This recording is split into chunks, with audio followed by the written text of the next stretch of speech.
We are continuing our study of angles and planes.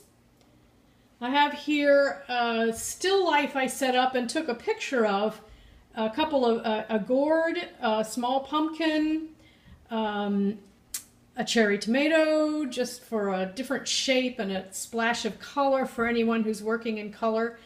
And this wonderful picture that shows planes so nicely.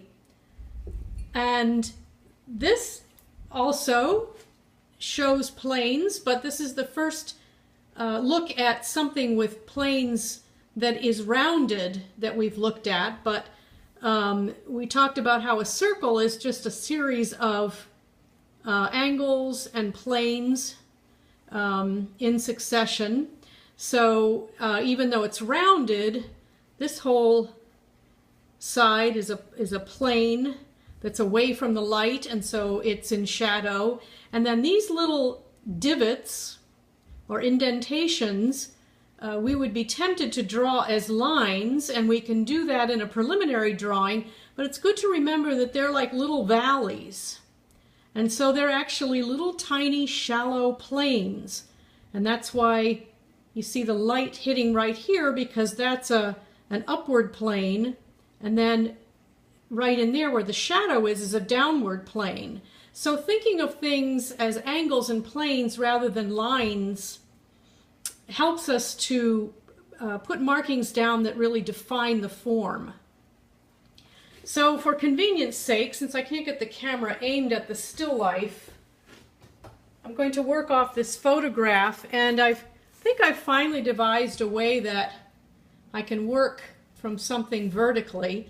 I just took a piece of foam core and scored it in the back and then put a piece of tape on, so it will stand up like this. If I have a horizontal image, let's see, it should stand up. Well, I may have to work on that. Works better this way, so we'll work on the horizontal method. For now, I'll put it down so that you can see what I'm doing. And what I decided to do with this, again, this is a complex image, a lot of things going on here, 1, 2, 3, 4, 5 elements.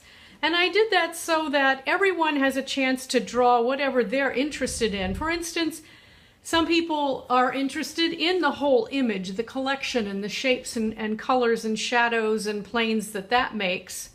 Some of us work slowly and would never be able to finish that whole thing and wouldn't want to work on it later. So we have the option of choosing the whole image or a couple of the items in here, or maybe zeroing in on one thing. And again, the first thing I would do is get a sense of the whole shape so that I could get it on the page. And it's roughly a square. It's about as high as it is wide. So that tells me that this point can't go any further than that, and this edge of this picture can't go any further than that if I want to keep it on the page. So I would do maybe some small thumbnails. Let's see, do that up here. Just to get a sense of how those elements are positioned there. It's to do a little thumbnail like this is kind of like running my eyeball over the shapes and the positions of them. It will tell me where my problems are going to be, where I'm going to have trouble assessing things. So after doing a couple of those, then I might just do a really broad shape of the whole thing. Now that's the top of the pumpkin there. I can figure out the stem from there, and I can really sort of create that stem the way I want to if I so choose. So I'm guessing that would incorporate, that huge funny shape would pretty much incorporate each of those elements. Then my next choice could be to zero in on one thing. For instance, if the picture really captured my imagination, I could go ahead and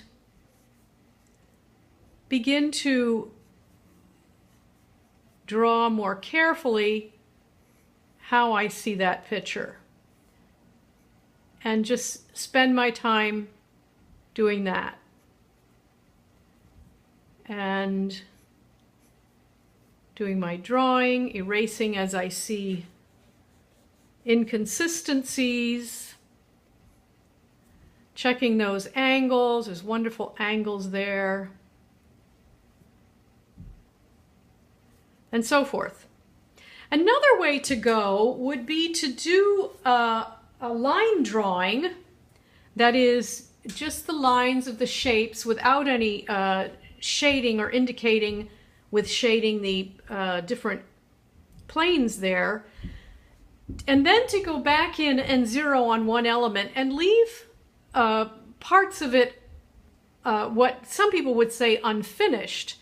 But if you select elements to finish off that make a nice composition, I find the combination of line drawing and finished drawing very pleasing.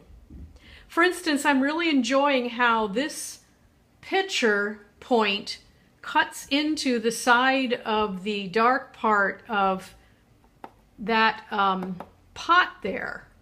And I just kind of like it that the rest is just very simple. So that's an option as well. Now this pot, we did this last week, and it's just, I've drawn it many times, and I never get tired of the different ways that the light fall on it. Each time I do it, I get a little bit better with those angles, which is really what defines the shape of that pot. And I wasn't even intending to go on and do the pumpkin because I wasn't sure if I would have time.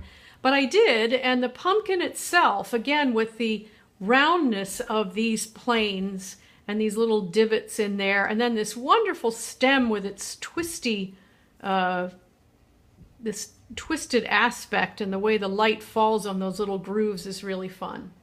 So going in and doing the shading part, and we'll do some lessons on this later, but I would begin with this cherry tomato by protecting the light spot there. I think you can see that.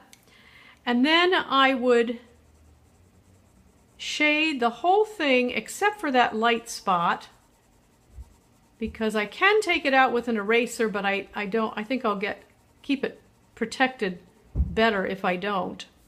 And then I'm going to look at where the dark areas, now the light is coming down here, so it's darkest right in and around there.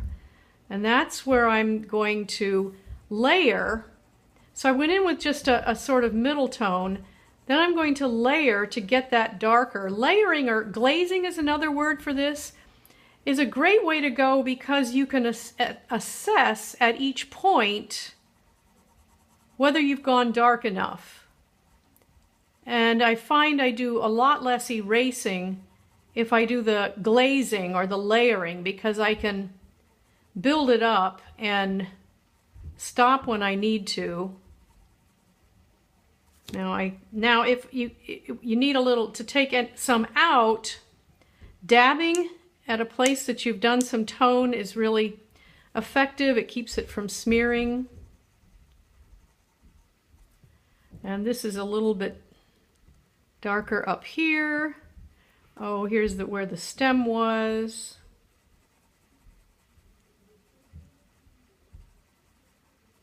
And then the shadow, which really makes it look like it's sitting on the table there.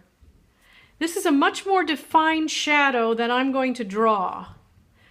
Shadows are darkest and sharpest near the object, and as you go out they get lighter and the edge gets softer and softer and softer.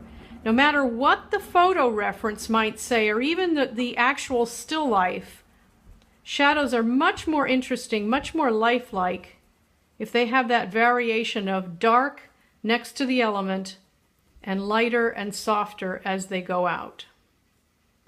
So that would be one way to approach. Oh, I love this cherry tomato. I just don't want to stop. That would be one way to approach a still life setup with many elements in it.